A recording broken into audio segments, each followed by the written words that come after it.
magic has me in its spell. That old black magic that you weave so well. I see fingers up and down my spine. Same old witchcraft when your eyes meet mine. Same old tingle that I feel inside. And then that elevator starts its rise. Down and down I go, all around I go like a leaf that's caught in the tide. I should stay away, but what can I do? I hear your name, and I'm aflame with such burning desire, and only your kiss can put out the fire. You are the lover I've waited for. You're the mate that fate had me created for. 'Cause every time your lips meet mine, baby, down and down I go, all around I go, under that old black magic called love. I should stay away, but what can I do? I hear your name, and I'm aflame with such burning desire, and only your kiss can put out the fire. You are the lover I've waited for. You're the mate that fate had me created for. 'Cause every time your lips meet mine, baby, down and down I go, all around I go, in a spin, crazy about the spin I'm in, under that old black magic called love. Thank you, Carlos Jimenez. Thank you, Carlos.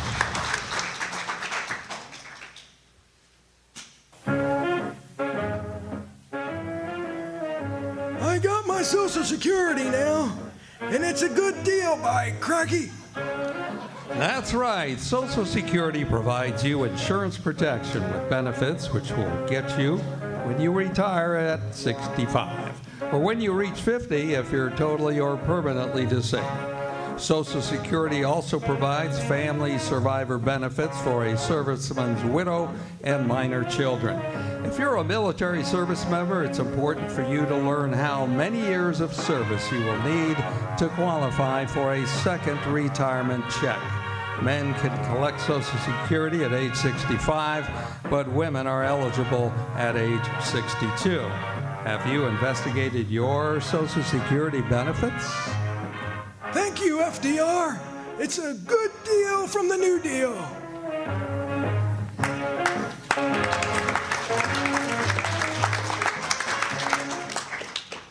And now, in keeping with our Southwestern theme where the cactus can hurt your toes, please welcome once again Bonnie Lee.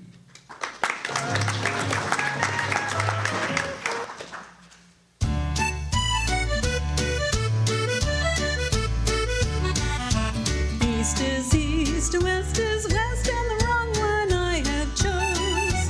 Let's go where I'll keep on wearing those frills and flowers and buttons and bows and rings and things and buttons and bows. Don't bury me in this prairie, take me where the cement grows.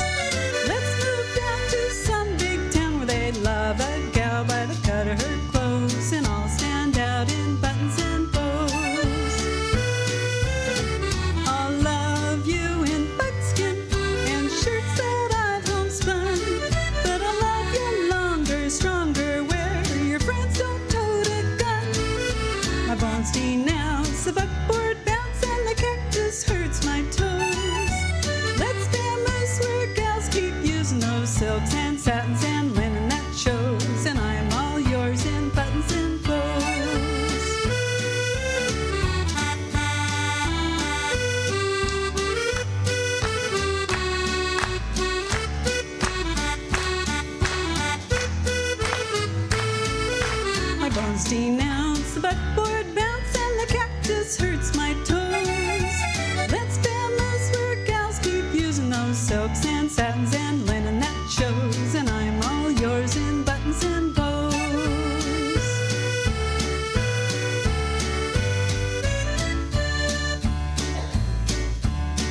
Give me Eastern trimming where women are women in high silk clothes and peekaboo clothes and French perfume that rocks the room, and I'm all yours in buttons and bows.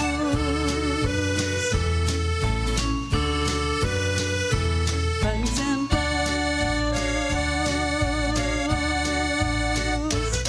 Bonnie Lee, ladies and gentlemen. That's the singing the title song for the hit Western comedy film Son of Paleface, starring Bob Hope, Jane Russell, and Roy Rogers, now showing in the theater in your neighborhood from Paramount Pictures. The following radio play is based upon a book entitled The Great Arizona Orphan Abduction by Linda Gordon. It was written for inclusion in the Great Southwest Radio Theater Project Arizona Stories series by our own Bill Alewyn. Go to sleep, you little baby. Go to sleep, you little baby. Your mama's gone away and your daddy's gonna stay. Didn't leave nobody but the baby. Saturday, October 1st, 1904, on a westbound train somewhere south of Clifton, Arizona. It is coming on to evening. Everybody's gone in.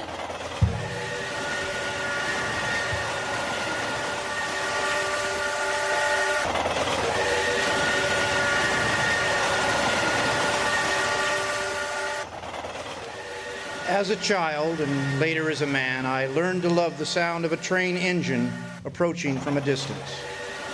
It is the sound of strength and determination and all possibilities set in motion. And for a young orphan fresh off the streets of Brooklyn, the music a moving locomotive makes can be the sound of hope itself. Ain't we there yet, Sister Irene? Not yet, child. Remember, patience is a virtue. But I'm hungry. And I'm thirsty. Well, you'll both be having your suppers, I suspect, with your new families in Arizona. Will we have brothers and sisters like we did back in the orphanage? Oh, I suspect you will. Well, maybe not as many.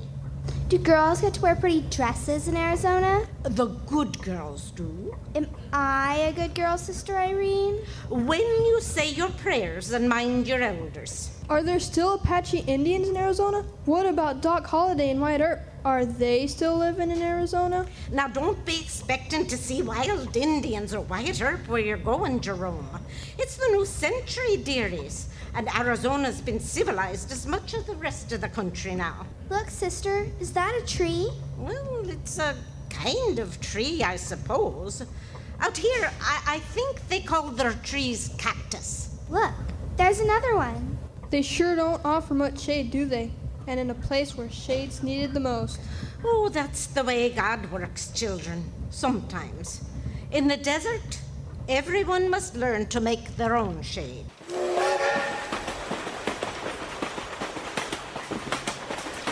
Altogether, there had been 57 orphans on that train the night we left Grand Central Station 7 days earlier.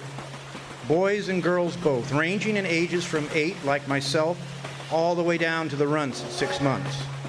The orphan train made scheduled stops in Chicago, St. Louis, Arkansas, and Houston, Texas.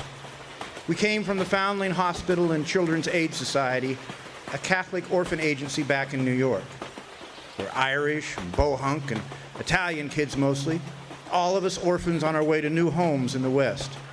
The agency had arranged in advance for 19 of us to get off the train at Clifton, where we would meet our new families. There wasn't much future for orphans back in New York. Clifton, Arizona was the end of the line for us. Sister Irene? Quiet, girl. I think we're almost there. Look, there it is. What do you see, Jerome? I see... Get your head back inside the coach this instant, Jerome. Do you want to get it chopped off?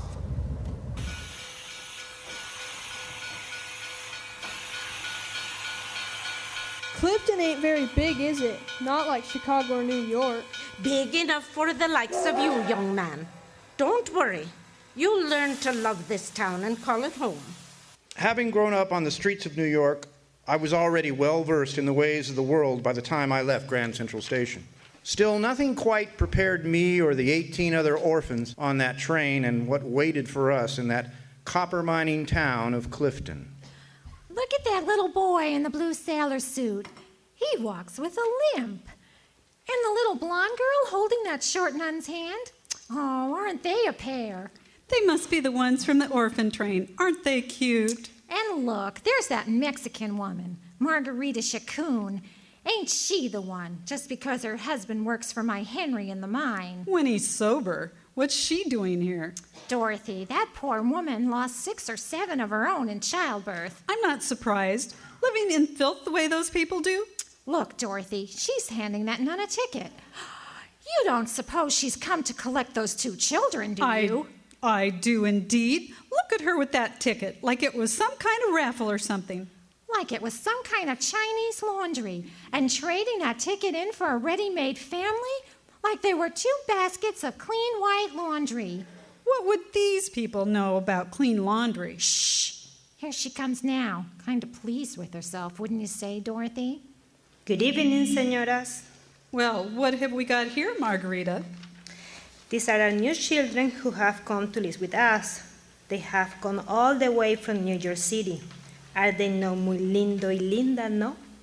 These people, the nuns, and that man who calls himself a priest, they give these children away to you? Just like that? Sí, I mean, yes. We signed the paper the last month. It's wonderful, no? They are my familia now, my daughter and my son. How lucky for us. Yes, how lucky for you. What names were they given? Catherine and Jerome. Good American names, no? But I suppose now you'll change them to something like Lupita and Pepe. Catherine and Jerome. That is their names. Why will I want to change them? No.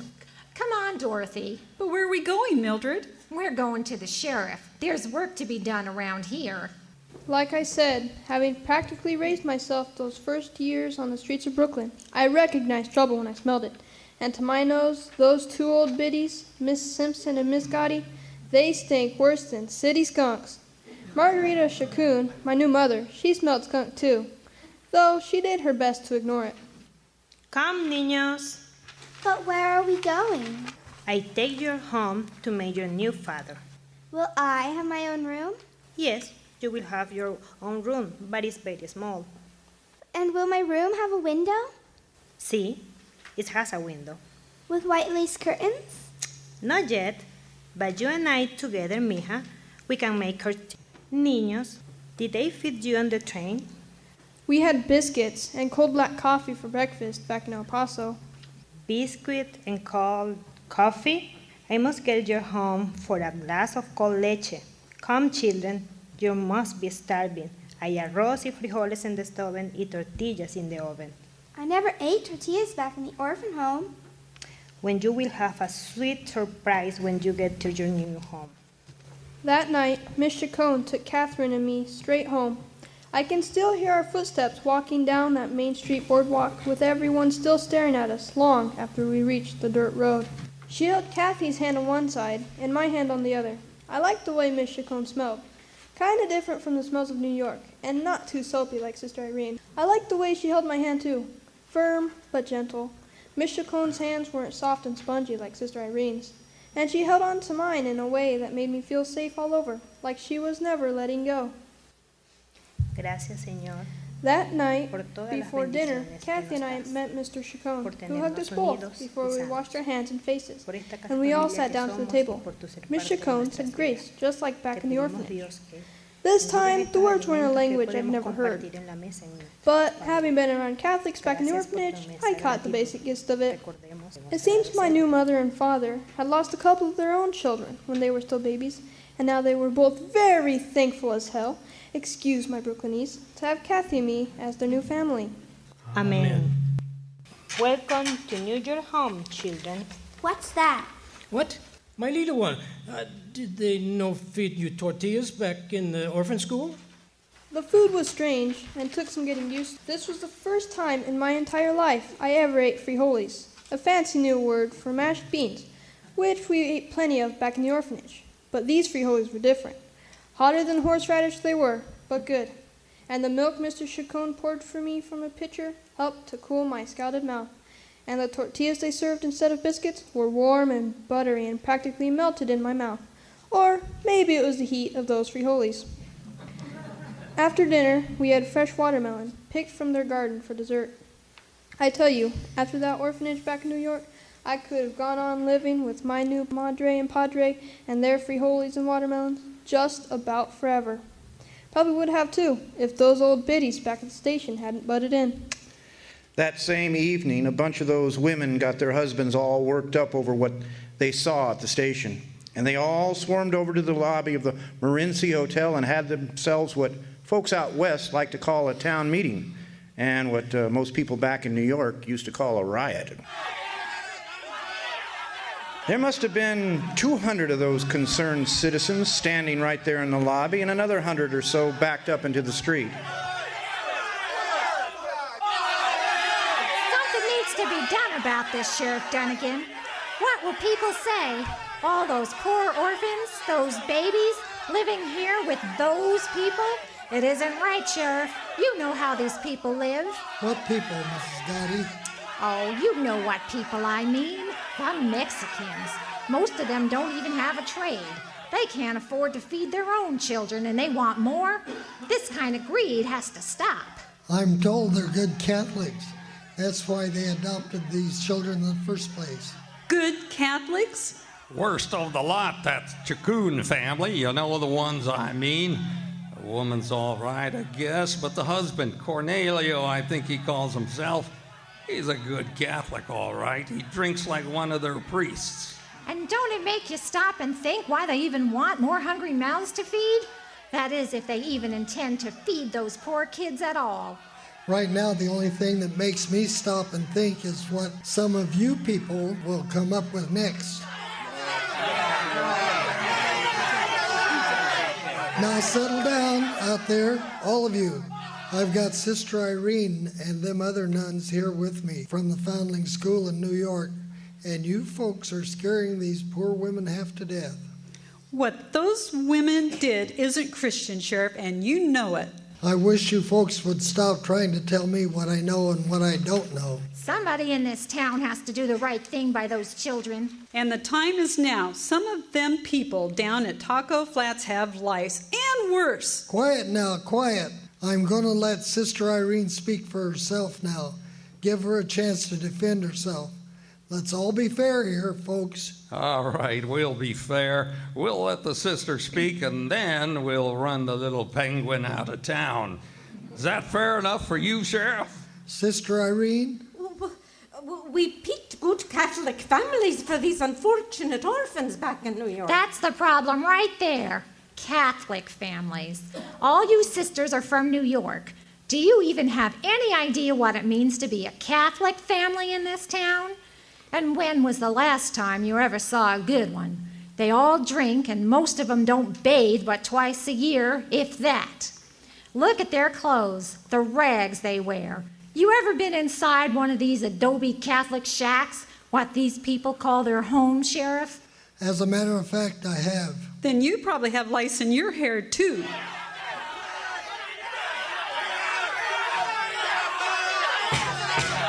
Quiet, quiet. If it's a matter of getting those children back, we can do that, can't we, folks? Yeah, we could do that right now. Coming, Sheriff? Now that's enough. We'll have none of that here. You ain't listening to us, Sheriff.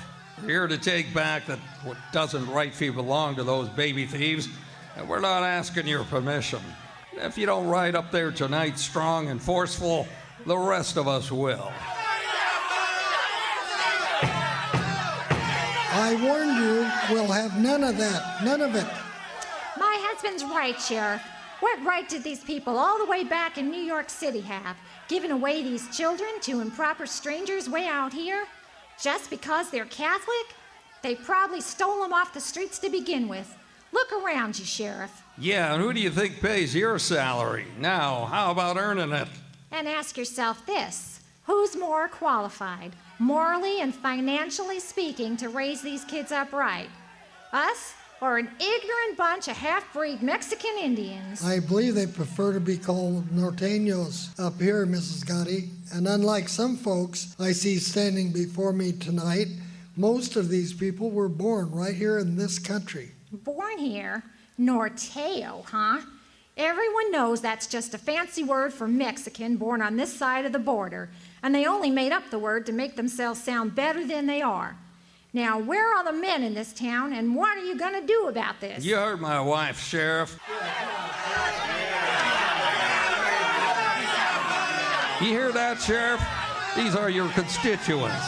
Now you're going to do your civic duty and round up these stolen kids and redistribute them fairly, or are we? Now see here. Get out of our way, Sheriff. You had your chance. The men in this town have work to do tonight. Facing down the wrong end of an angry mob is just about one of the scariest things one can do in this world. Well, I almost felt sorry for Sheriff Dunnigan right up to the point where he decided he could do more good than harm by joining in with that herd of conscientious Christians. I reckon he figured it was his way of keeping his job and not getting trampled to death in the bargain. And poor Sister Irene and those other nuns I rode out west with on the train, I think those poor women all stayed locked up in their hotel room in fear of getting raped or hung. Meanwhile, a pack of those Protestant husbands from Clifton and Morenci all got together and rounded up every single one of those orphans that had been distributed amongst the Nortino families. Open up in there. Open it up, Corprende. They all got around to visiting the Chacones about an hour after midnight, all bound and determined to give us kids a decent, white Christian, un-Catholic upbringing if it was the last thing to happen to us. And judging from that mob, it almost was. What's going on outside, Jerome? Why are those men out there screaming? I don't know, Kathy, but it sounds like they don't like us. Is there a problemo tonight, Heavy? No problem, Cornelio, if you open that door. Cornelio, espera. We've come for our kids. Your kids? This is some kind of mistake. That's right, and you made it. Get out of her way. There they are. Grab them kids. Children, you're coming back with us to the Morenci Hotel where you'll be safe. Don't be scared. It's for your own good. I don't understand. You don't, huh? Look how scared they are. What did you people do to them anyway? That mob came for Kathy and me, and they took us. I tell you now, I was a little confused. Though the way everyone kept pulling at me, I never felt so important in all my life. And this was only my first night in Arizona. No, my kids! I tell you though, I did feel a little sorry for the Chacones, especially that Miss Chacone, who'd been so nice to Kathy and me. And I just knew from the looks on those faces of my rescuers, I wouldn't be having any more watermelon for dessert for a long, long time. You little baby, go to sleep, you little baby. Your mama's gone away and your daddy's gonna stay. Didn't leave nobody but the baby. Go to sleep, you Someone wiser than me once said it takes a whole village to raise a child right. I've had a long and critical look around since I was a little boy back in Clifton, Arizona, and for the sake of argument, I generally agree with that statement. Yes, it does take a village to raise a child right, but it takes the right village. Clifton, Morenci, back in 1904, wasn't the right village. Well, it wasn't right for me anyway. Even though those good folks, well, they made me feel, well, downright wanted.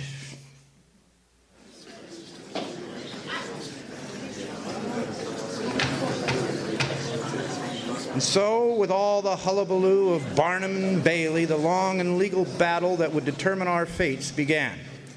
Everyone, it seemed, had gotten into the circus, including all the influential papers of the day. Mexican purchases of New York orphans surrender slave holdings in terror as vigilantes appear. Read the headlines.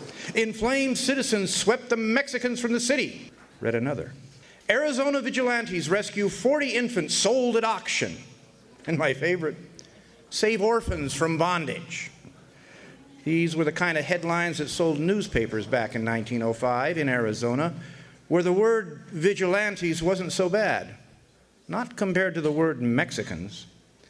Back east, however, the headlines suggested a different story. Arizona mob law, children held prisoners, Sisters of Charity persecuted, dregs of the nation now holding infants. Back then, depending on the newspaper you read, and with everyone choosing up sides, the truth around these parts got a little scarce. Prejudice, of course, doesn't limit itself, or those who do its bidding, to race and religion. Geography plays a big part, too.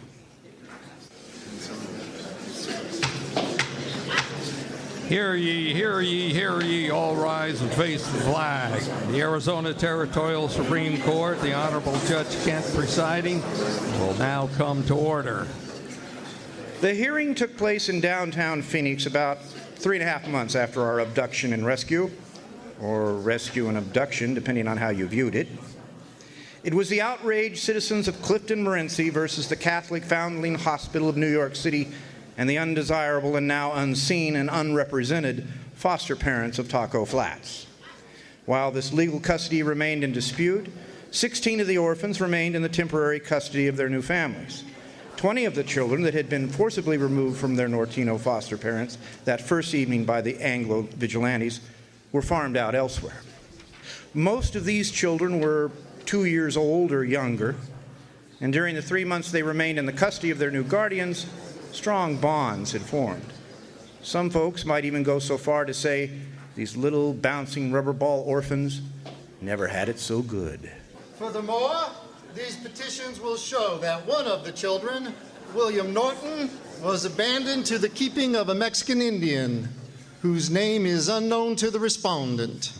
Unknown because no one had bothered to ask. And who was unable properly to feed, clothe, shelter, maintain, and educate said children, and who was otherwise, by reason of his race, mode of living, habits, and education, entirely unfit to have the care, control, custody, and education of said minor. Those good citizens, white, Anglo-Saxon, Protestants all, weren't fooling anybody. Nobody but themselves, maybe, to which they prevaricated quite eloquently. That bleeding heart muckraker the Catholics back in New York hired, well, he wasn't much better. These children were all born branded with a scarlet scar, and it is one of the functions of the hospital to remove that scar from the eyes of the world. The sisters recognized in this scar a fatal handicap, and in placing the innocents, always had in mind getting them where the facts of a sinister birth would not be known. Yeah, that's me all right. Branded, sinister at birth, with a scarlet scar, a fatal handicap. And with a helpful introduction like that, well, by then everyone's minds were pretty well made up. And for us, it never got any better than that. Whereupon Mr. Gaddy, his servants and employees, unlawfully and force and violence, entered into the house of the said person, where at the time of said unlawful entrance, the said child was found and taken forcibly. Well, despite the mumbo-jumbo of habeas corpus and the legalese conflict of laws, the crux of the matter all came down to the best interests of the child. Well, that's interpretive at best. Being minors and orphans to boot, no one ever asked us what constituted our best interest. But the way I looked at it, our best interest came down to everyone else's self-interest. The Nortinos, who originally adopted us, the Anglos who wanted to keep us, the courts, the newspapers, and now that we were of some value. And it would have taken a King Solomon and all his wisdom to come up with a solution acceptable by all. This was the territory of Arizona in 1905, and we didn't have much wisdom sitting up there on that bench. What we had was one Arizona Chief Justice, Elijah Kent. The evidence of a legal right on either side, while properly a factor to be taken into consideration in determining the welfare of the children, is not conclusive upon the court. The welfare of the children by the controlling, vital, and determining fact. Hell, you can hear for yourself, that judge weren't no King Solomon. After the initial arguments and cases were made, everyone with a reputation to uphold or a dog in the fight got into the circus. Even the Catholic Children's Aid Society, starting with Sister Irene. Poor Irene. Now, I'm not saying that certain self-interest in that courtroom had gotten to the sister, but they did have their influence on her. And that poor woman, 3,000 miles from home, by then began to fear for her life. You see, prejudices ran deep in those days.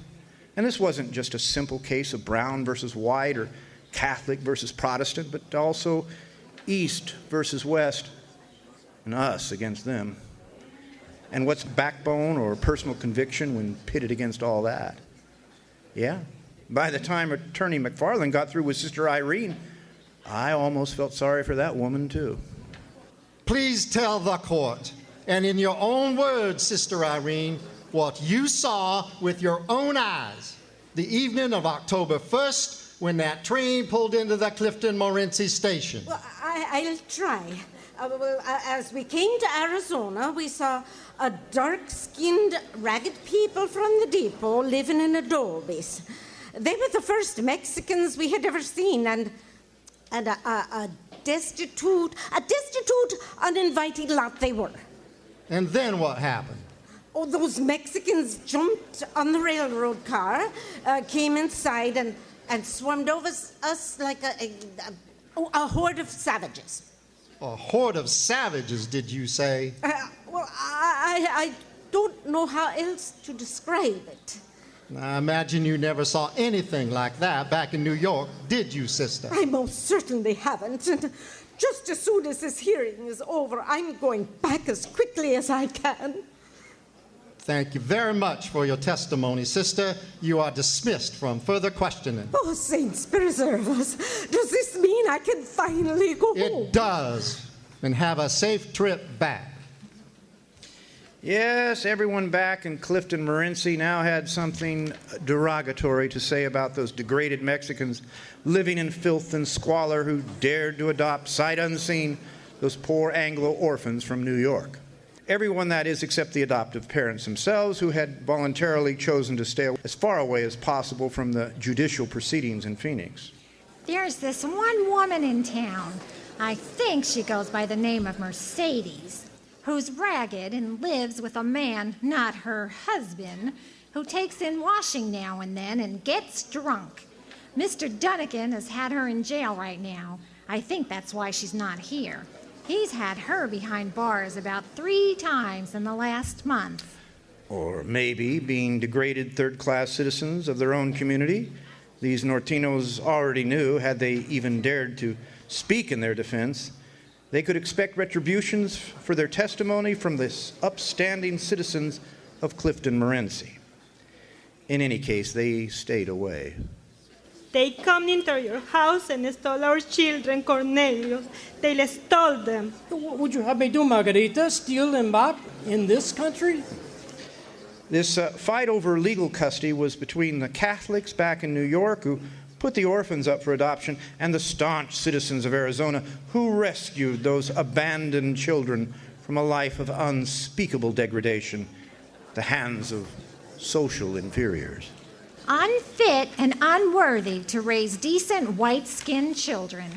The testimony on both sides soon devolved into a battle of semantics where only in a court of law and maybe a few religious institutions does a mob become a committee meeting and a kidnapping become a charitable act. In Judge Kent's own words, this conflict took place between 2 factions, Americans on one hand and half-breed Mexican Indians on the other. Was there ever any real doubt as to what side of the railroad tracks this ruling would fall? The degraded half-breed Indians or the good women of Clifton-Morenci?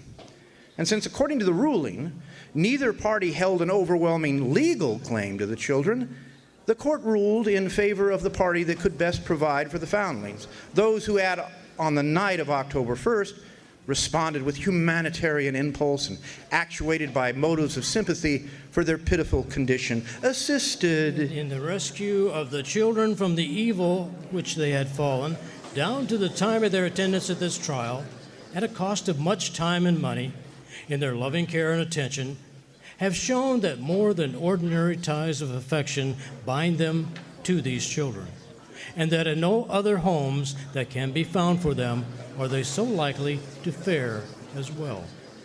Therefore, this court feels, and on these grounds, that it is for their best interests that no change be made in their custody.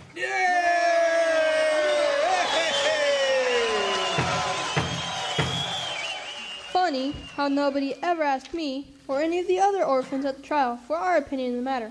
Then again, I grew up on the streets of New York, and I know raisins from rat droppings when I see them.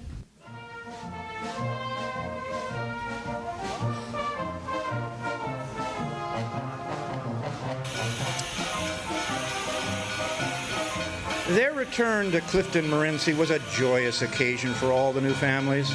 The local band played America, which brought cheers and tears to everyone gathered at the station.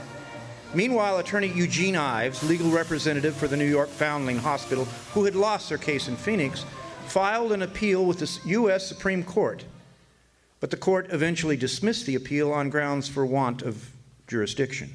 The child in question is a white Caucasian child abandoned to the keeping of a Mexican Indian whose name is unknown to the respondent. Still to this day.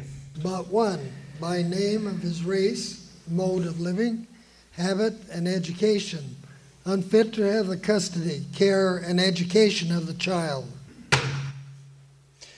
All this took place in the years 1904 to 1906. Doubtless, as a nation, we are all a little older and wiser now. Sister Irene and the other sisters all made it safe back to New York and the Foundling Hospital, where they continued to do good work. Sheriff Dunnigan kept his job as constable of Morenci. Margarita Chacun had 2 more miscarriages and remained childless. It was God's own retribution for the way those people choose to live. how a few of the Protestants in town whispered to each other. Catherine Fitzpatrick, my sister, for one evening back in Clifton, now officially became Catherine Wright, and she continued to live in Clifton, where she now went to a Protestant church with her new foster parents. Me, I was considered too old for adoption by the good people of Clifton, Morenci, and so I was placed on a train back to New York with several other undesirable orphans.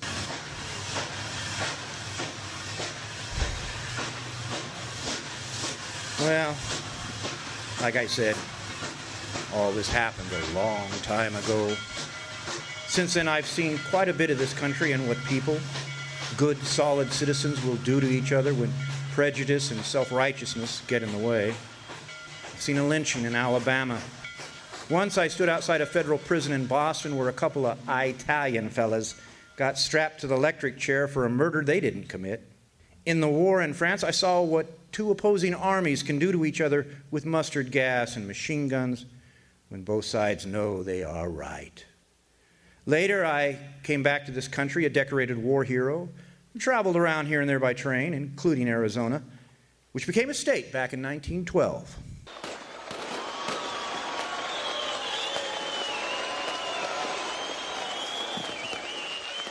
Yeah, I've seen a lot in my time, and it wasn't all bad either.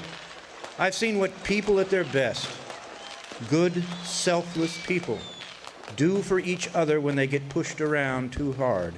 Sometime after the Great War, I got a job as a railroad engineer, but I lost that job about 10 years later in the Great Depression. Now I'm just another homeless orphan. I'm still riding the rails, though. Always will, I guess. Maybe because once, way back in 1904, in a place called Taco Flats, I learned what watermelon tasted like and what hope sounded like from a distance.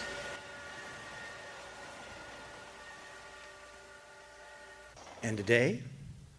Well, for me, hope is the sound a locomotive makes when I climb aboard a midnight train. Go to sleep, you little baby. Go to sleep, you little baby. Your mama's gone away and your daddy's gonna stay. Ladies and gentlemen, our GSR players for this play: Bill Alewyn, Gene Carter, Rod Gibson, Gene Colder, Bonnie Lee, Haley Lopez, Ryan Lopez, Maji Swain, Jane Toth, Terry Turner, Kevin West, and yours truly, Ralph Swain.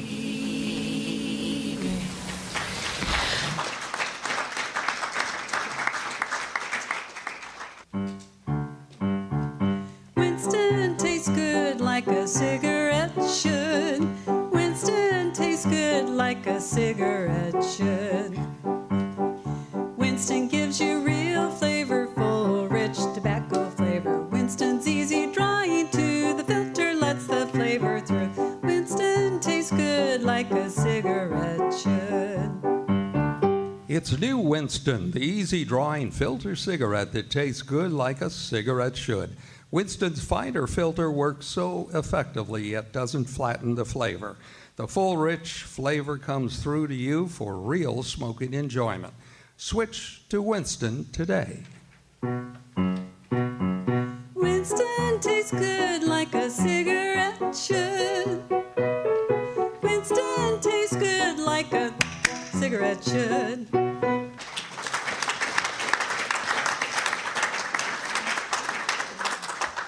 Living in the desert surrounded by the majestic mountains here in central Arizona, we often see beautiful sunrises and sunsets with orange-colored skies. Keeping that image in mind, please welcome once again Bonnie Lee.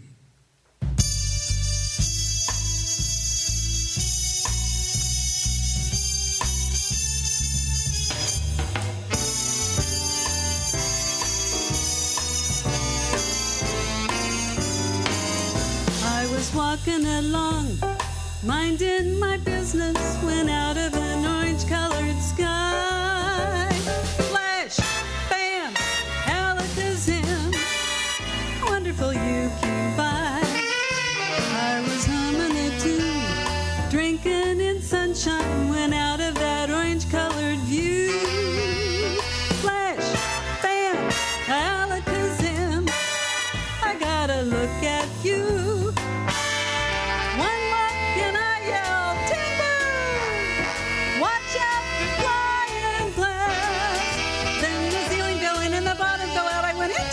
And I started to shout, this is it, I've been hit, this is it, it. I was walking along, minding my business, when love came and hit me in the eye. Flash, bam, alakazam, out of an orange-colored sky.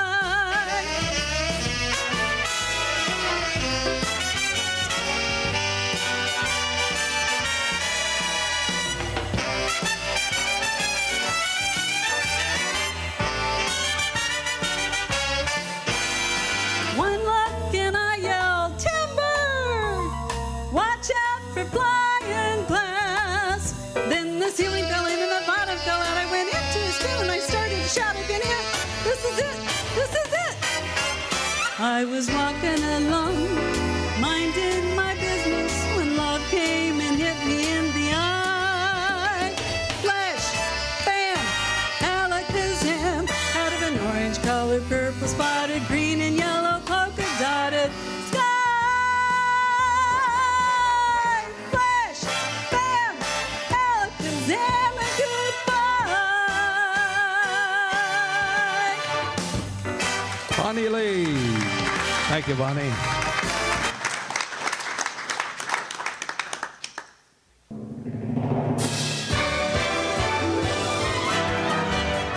And now, ladies and gentlemen, the Great Southwest Radio Theater Project cast and crew in alphabetical order.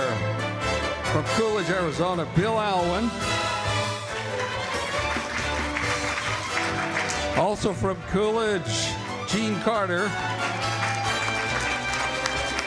And another Coolidge actor and our Foley sound technician, Rod Gibson.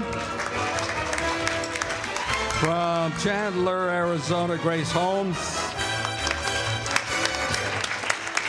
Our jazz singer from Casa Grande, Carlos Jimenez. Also from Casa Grande, Gene Colder. From Florence, Arizona, Bonnie Lee. Also from Florence, Ryan Lopez and his sister Haley Lopez. From Gilbert, Arizona, Matthew Moser. From Coolidge, Miss Isabella Perez Santos. And also from Coolidge, Maji Swain. From Eloy, Jane Toth. From Sergeant Bluff, Iowa, Terry Turner. And from Casa Grande, Kevin West. Also from Casa Grande, Kay Wyman. And from Casa Grande, Charles W. Young. Our volunteers who assisted with ticket sales concessions was Norma Van Heeswick, Ina Lee, Maji Swain. The entire GSR cast and crew would like to thank Jeannie Ruiz and Damon Anderson of the Florence Holiday Inn for providing this venue. I'm your announcer and director of tonight's performance, Ralph Swain. You've been a wonderful audience. Thank you for tuning in. See you on the radio.